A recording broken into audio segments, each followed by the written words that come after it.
जब इनकी बिटिया की शादी थी, सब जल के राख हो गया।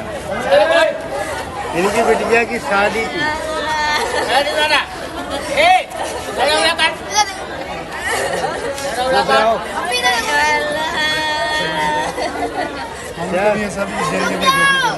दर्दनाक घटना, हृदय विदारक घटना।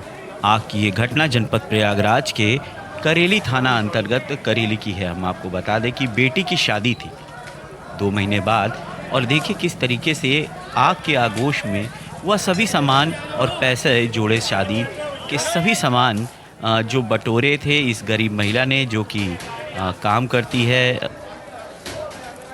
वो सब कुछ जलकर राख हो गया। पति का साया भी सर से उड़ चुका है। ऐसे में बेटी की शादी करना एक बहुत ही बड़ा माँ का कर्तव्य होता है, जिसको निभाने के लिए विगत कई वर्षों से लगातार यह महिला अपनी बेटी के शादी के सामानों को जोड़ रही थी। और इसी घर में जो आप देख रहे हैं ये धुआं निकलता हुआ, यहीं पर ही इन सामानों को रखा गया था। एक एक पैसा जोड़कर शादी के सामान और रुपए घर में बटोर रहे थे ये लोग। और हम आपको बता दें, क्योंकि लड़की के पिता नहीं है, इस वजह से शादी करना और भी कठिन था। लेकिन आज उस कठिनाई को भी और पत्थर बना दिया। आज इतना विकराल रूप से आग लगी, जिसमें अग्निशमक मौके पर पहुंची। भयंकर आग को देखते हुए काफ़ी देर तक अग्निशमक ने प्रयास किया। फायर ब्रिगेड की 2 गाड़ियां मौके पर पहुंची और फिर आग पर काबू पाया गया। हालांकि यह घटना बहुत ही दर्दनाक है, हृदय विदारक है।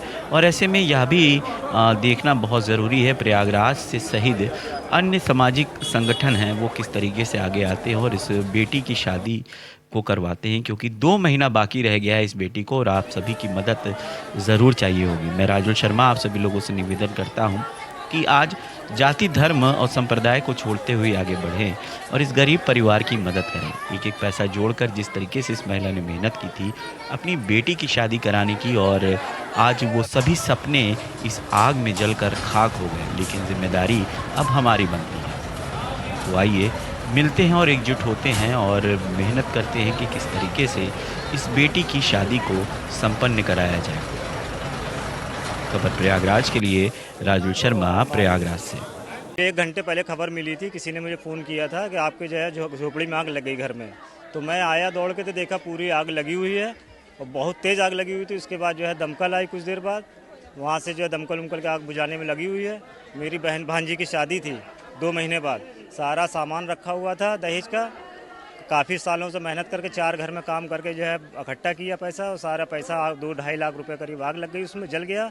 उसके बाद जो है आग लग गई। उसके बाद अब उनके पति जो थे उनके वो भी 4 महीने पहले एक्सपायर हुए। उनके कमाने वाला कोई सहारा नहीं है और दिक्कत यही है अब ये लोग कैसे शादी करेंगे। 2 महीने बाद शादी है। दिन रात जाकर मेहनत करके जो है पैसा इकट्ठा किया, सामान इकट्ठा किया, सारा सामान जल चुका है। अब कोई इनके पास रास्ता उपाय नहीं है, कैसे क्या करेंगे ये लोग। कितनी झोपड़ी इसमें कम से कम 7-8 झोपड़ी थी, 7 झोपड़ी थी इसमें, और सारी झोपड़ी जल चुकी है। कोई सामान किसी का नहीं बचा पाया, ना कोई निकाल पाया, किसी को मौका ही नहीं मिला।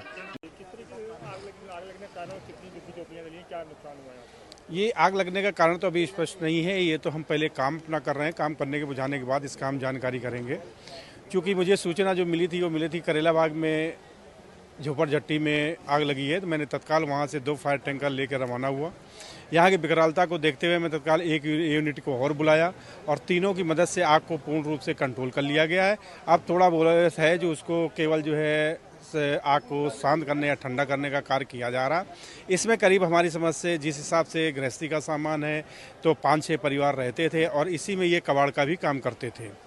उसी के कबाड़ के कार की वजह से चूँकि ज़्यादा इसमें प्लास्टिक और ये सारी चीज़ इकट्ठी है तो इस वजह से आग थोड़ा विकराल हो गई है।